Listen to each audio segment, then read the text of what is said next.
Қара түнді қақ жарып келеді. Айнала көзге түртсе көргісіз. Жаңа ғана куә болған сұмдық оқиға жүрегіне қанжардай қадалып, ала-сапыран күйге түсірген аздай, түсініксіз қалыпта ілби басады. Өзі емес, басқа бір бейнеге айналып кеткендей. Қанша тез жүгіруге әрекеттенген сайын, дәрмені кетіп ентіге берді. Қорыққаннан ба, әлде қарашығын қарықтаған жат көріністің шеңбек әсері ме, өзі де анық білмеді. Тез серпіліп, ес жимаса меңіреу түн-түнек түбіне лақтырып жіберердей түнеріп алған. Үрей билеген санасы жылымық аңсап шарқырды. Мазасыз ойдан арылғысы келіп, жанын жай таптырар тыныштық іздеп аспанға қарады. Жымыңдап, жан жүрегіңді елжірететін жұлдыздар тұнжырап, ай бозарып кеткендей көрінді. Оқыс дауыс, болымсыз тықыр шықса болды. Есі ауып қаларына ешқандай да күмәні жоқты. Қорқыныштың жетегінде келе жатып, өзіме де обал жоқ, деді біреу естіп қоятындай жай ғана сыбырлап. Жып-жылы төсегімде ұйқымды қандырғанның орнына ит құйрығын бұлғаңдатса еріп кететін әдетіме басып жетіп келгенімді қарашы. Енді міне, қуырылған бидайдай шыж-быж болып, өзіммен өзім соттасып келемін. Өмірінде бірінші рет ұят пен иман, ар мен обал туралы терең ойларға берілді. Онсыз өмірде мән мен мағына жоқ екенін бұрыннан білгенімен жіті түсінбегеніне опық жеді. Қанша уақыт жүргенін өзі де бағамдап үлгере алмады. Табаны оттай қызып, аузы құрғап келеді. Бір жұтым су болса таңдайы жібіп, маңдайынан тер бұрқ ете түсер еді. Бірақ осы көшенің аяғындағы құжырасына жету үшін бұл қиынға түсті. Екі өкпесін қолына алып, ұшып-қонып барғандағы куә болған масқара жағдайға досынан бұрын өзі жазғырды. Көз алдынан күлімсі иісі бұрқыраған жұпыны төсекте шашылып жатқан жап-жас келіншектің күнәһар бейнесі кетер емес. Қап-қара сиқырлы көзінен әлдекімдерге деген өшпенділік пен кектің мен мұндалап қана қоймай, тән ләззатына деген шексіз құштарлықтың да асаудай тулап жатқанын байқау еш қиын еместі. Қырылдаған дауысы шылым мен ішімдікке әуес екенін бірден байқатып тұрғандай. Нәзік жаны жараланып, абыройын аяққа таптауға не себепкер болды екені? Тұяқ серпеуге шамасы болмай, шырт ұйқыда жатқан. Телефоны құрғыр безілдесін кеп. Ерден, келмесең болмады. Қиындыққа тап болдым. Ешкімге тіс жармашы, өтінем. Өзің келгенде бәрін түсіндіремін, деп қиылған Мұхитқа көзін тырнап ашып, соңғы 200 теңгесіне такси ұстап құрдай ұшып жеткен бет еді. Кімді мүсіркесін, өзім бе, әлде некелі жарының көзіне шөп салған арсыздығы ма? Жоқ, қызыққа ортақтасуға шақырған жолдасым ба? Әй, иі қанбаған арсыз тіршілік-ай, көрсетейін дегенің осы ма еді? Ол кеудесін тырналаған азапты ойын Мұхит досына айтқысы келді.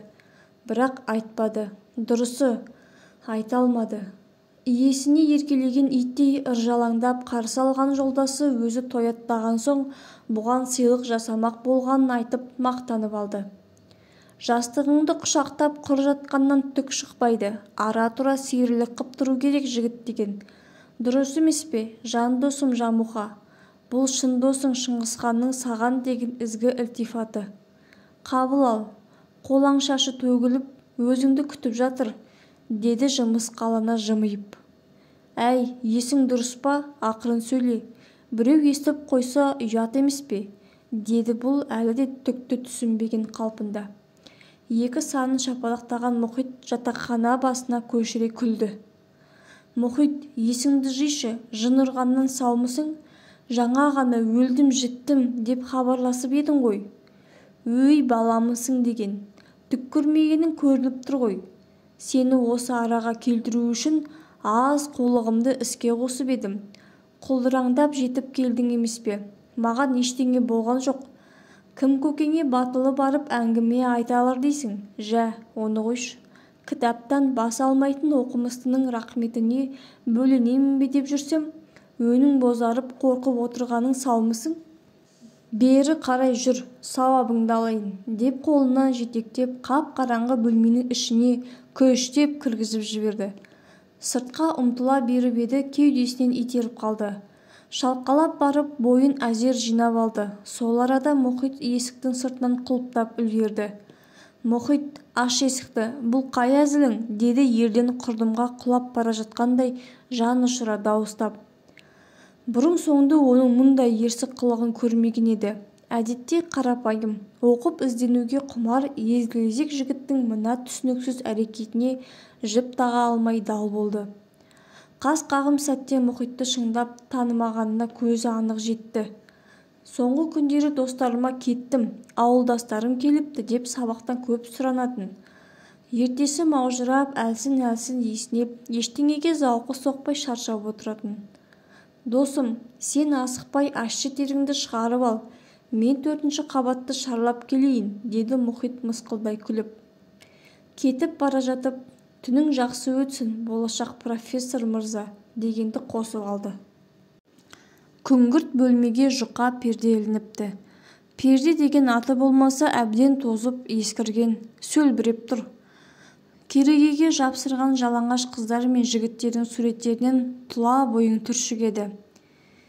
Кеңсірікті ашып, қолқаны қапқан жағымсыз иістен ерден лоқсып жібере жаздап, өзін әзер ұстады. Қаққан қазықтай боп есіктің көзінде аз уақыт тұрды да, 2 кісілік төсекке қарай жақындады. Бастабына өз көзіне өзі сенбей сасып қалды. Сәлден кейін еркінен тыс бір күштің жетелеуімен қимылсыз жатқан жұмбақ бейнеге тия түсті. Жұқа көрпені жартылай жамылыпты. Ала көлеңкеде аңғарандай денесі анық көрінбеді. Жүрегі аузынан шығып кетердей атқалақтап, өне бойынан бұрын-соңды байқалмаған белгісіз бір сиқыр өз дегеніне бағындырып, магнитше тартып барады. Төніп келіп еңкейіп қарағанда, шашы арқасын жапқан бейтаныс жанның теріс қарап жатқанын анық көрді. Осы қазір ғана шыр-пыры шығып, сыртқа шығуға жан таласып еді. Лезде көз алдында жатқан көркем сурет қиялын басқа әлемге бұра тартып, өзіне қарай ынтықтыра түсті. Айналып төсектің бас жағына шығып пердені ысырды. Терезеден ай сәулесі төгіліп, бөлме ішіне жарық пайда болды. Жұмбақ жан көрікті екен. Жас шамасы 20-ның ар жақ, бер жағы болса керек. Уылжып піскен алмадай үлбіреп тұр. Қызыл көрген қырындай ішіп-жеп құныға қарады. Қараған сайын құлпырып ынтықтыра түсті. Бір кезде бейтаныс келіншектің іші дөңгеленіп шығып, жүктілігінің алғашқы белгісі байқала бастағанын анық білді. Содан түсініксіз дүлей күштің шүңетіне жұтылып бара жатқан жерінен селк етіп есін жиып алды. Бір сәттік қана санадағы шайқас майдан даласындағы оқ пен оттан да қорқынышты болар деп кім ойлаған? Ерден шоқ басқандай ыршып түсті. Ақыл есінен тандыра жаздаған сұлудың дем арасында осыншама жеркену сезімін туғызғанына әлі де болса иланар түрі жоқ. Өне бойы қорғасындай балқып, өзіне өзі симай бұрыш жаққа қарағыштай берді. Жұмбақ бейне қимылсыз, сұлық қалпында. Адам кейпіндегі құбыжыққа ұқсап бір түрлі ұсқынсыз көрінді. Бәрін біліп жатқаны белгілі. Не болса да сыр тартып сөйлесіп көруге бекінді. Біреудің некелі жарының арын таптаған Мұхитты сыбап алды. Әйел затының әлсіз, қорғансыз екенін шыңдап түсінгендей болды. Өткен жазда ауылына барғанда жарымжан шешесі жалғыз қарындасының бой жетіп қалғанын, алда-жалда көз жұмыла қалса сенен басқа панасы жоқ деген емеурін танытып күрсінгенін есіне түсіп, жүрегі шым ете түсті. Бөріктінің намысы бір деген. Ант су ішіп, ақ босаға аттаған некелі әйелдің жиіркенішті бейнесін көріп қатты қиналды. Мына жағдайдан хабары жоқ бейтаныс күйеуіне жаны ашыды. Бір уыс боп бүрісіп жатқан әйелге аялай қарап аз тұрды да, «Қарындас, басыңызды көтеріңіз, бұл не жатыс?» «Күйеуіммен ұрысып қалғам», деді еш қысылмай. Оның дәл осы ұятсыз қылығына күйеуі жазықтыдай кінәлап тұрғаны Ерденге ұнамады. «Мына түрің не? Құдайдан қорықпайсың ба өзің? дей беріп еді Ерденнің сөзі аяқталмастан іліп әкетті. Құдайдан мен емес, ана жауыз досын қорқуы керек қой, деді зәрін шашатындай көкбеттеніп. Тумасынан жуас сөзге сараң Ерден одан ары не дерін білмей бөгеліп тұрып қалды. Қарсы алдында өзін жұтуға оқталған айдаһарға тап келгендей кірерге тесік таппай сұмдық налыды. Есікті ары-бері ырғап көріп еді, қозғалар түрі жоқ. Коридор у-шу, кіріп жатқан жұрттың қарасы қалың. 4 қабатты арзан жатақ екенін бұрыннан білетін. Алғаш оқуға тапсырғалы Алматыға келгенде құжаттары бітпей әкесі екеуі бір күн түнеген. Онда таза, тыныш сияқты еді. Есік алдында қарауыл тұратын. Кеңес үкіметі кезінде Алматыға келген шопандар түсетін қонақ үй болғанын көкесінен естігені есінде қалыпты. Кейін жеке меншікке өтіп кеткен. Торға қамалған торғайдай шықылық атып мазасыздана бастаған Ерденге «Досыңыз келгенше көз шырымын алсаңызшы», деді сабырға шақырғандай қалып танытқан бейтаныс келіншек. Сөзін шығын етпейтін деді де үндемеді. «Өзіңіз біліңіз», деді жақтырмаған білгендей. Бұл әлі состиып, тізе бүгуге жүрегі дауаламай тұр. Жыртқыштың досы жауыз болмай шыққанына көзі жеткен келіншек алаңсыз ұйқыға кетті. Не істерін білмей абдыраған Ерден: «Құрып кеткір Мұхит, қайда жүрсің?» деді айқайлап. «Досыңыз сізді менің жаныма қалдырып, өзі басқа қызға кетті-ау деймін. Қазіргі жігіттер қатыннан бетер шын сүйе алмайды», деді ренішін білдіріп. Ерден жақ кірісін ашпады. «Мұхит», деді тағы да бар даусымен. «Келеді ғой қазір, сағынып тұрсаңыз не болды? Сонша айғайлап ұйқы бермедіңіз ғой», деді ренжіп. «Өшір үніңді», деді Ерден түтігіп. Сол арада Мұхит та есікті ашып: «Оу, профессор мырза, түніңіз керім өткен болар», деп ыржалақтап кіріп келді. Ашуға булыққан Ерден Мұхитты жағынан салып қалды. Жойқын соққы нысанаға дөп тисе керек, жығылған жерінен тұра алмай талықсып кетті. Баж етіп қорқып кеткен келіншек басын бүркеп жата қалды. Не істерін білмей 2-3 минут тұрды. Екеуі де тырп етпей солық жатқан соң жүгіріп төменге түсті. Қап-қара қапас түн, күнәһарсың деп табалап тұрғандай. Өзінен өзі үркіп, қонақ үйдің оң қапталындағы кішкене қуыс көшеге сіңіп кетті. Түн қараңғылығынан арылып, жер бетіне күн нұры төгілсе, тұтқындалатындай үрейленді. Бұлың-бұлың қысқа жолдардың 2-3-еуін төтесінен қиып өтіп, кең даңғыл жолға түскенде барып, қыр соңынан қалмай, өкшелеп қуып келе жатқан жұмбақ елестен өзін арашалап алғандай болды. Сонда да күдіктен әлі толық арыла алмай, жүрегі дүрсілдеп, тіс-тісіне тимей дір-дір етеді.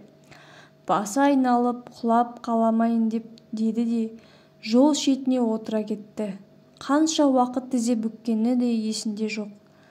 Жын-жыбырдың арасынан дін аман шыққанына шүкір дегенмен, өзін кінәлау сезімінен бәрібір арыла алмады. Өмір жолы бұралаңға түспеген мөлдір бұлақтай таза жан өңі тұрмақ, түсінде көрмеген лас ортаның есігінен аттап тұтқыны болғанына қатты өкінді. Міне, сол көшемен әлі келе жатыр. Ерден үшін таңның атқаннан атпағаны абзал. Себебі түнде жасалған қылмыс пен күнә күн шықпай өз азабы мен құрдымға құлап топыраққа сіңіп кетуі керек. Өйткені оның алапат қасіретін ұйқысынан оянған бейқам жұртқа естіртуге болмайды. Бірақ олай болуы мүмкін емес екенін біледі. Түн өзі куә болған жамандық атаулыны неге түнегіне батырып, тұншықтырып жібермейді деген ойға да тұрақтай алмады. Себебі оның да құдіреті шектеулі. Адам баласы түптің түбінде ақ пен қараны, жақсылық пен жамандықты біліп тұрып, дұрыс таңдау жасамағаны үшін күнәһар санатында отқа қақталанатынына бұл сенеді. Сол азаптан және одан амал қалғандар жаратылғандардың санасына сыймас ғажап әлемде мәңгілік өмір сүретініне қапысыз иланады. Ол үшін адам арының алдында таза болуы тиіс деген ұғым бұл күнде күшін жоймаса да жаттанды сөзді естілетін несі екен? Қалай болғанда да адалдықтың өлшеміне кімдер лайықты екенін Тәңірдің өзі таразысына салады. Одан өткен ақиқат та, шындық та жоқ. Әрине, түсініп қабылдай алсақ. Таң атпай, жер бетін мәңгілік қараңғылық жапса ғой деп армандап келеді. Көз алдына құбыжық келіншек пен ыржалақтаған мұхит елестей берді. Әбден титықтағаннан болар, ауық-ауық есінеп, түсініксіз халде құр сүлдерін сүйретіп, кең көшенің ортасымен кетіп барады.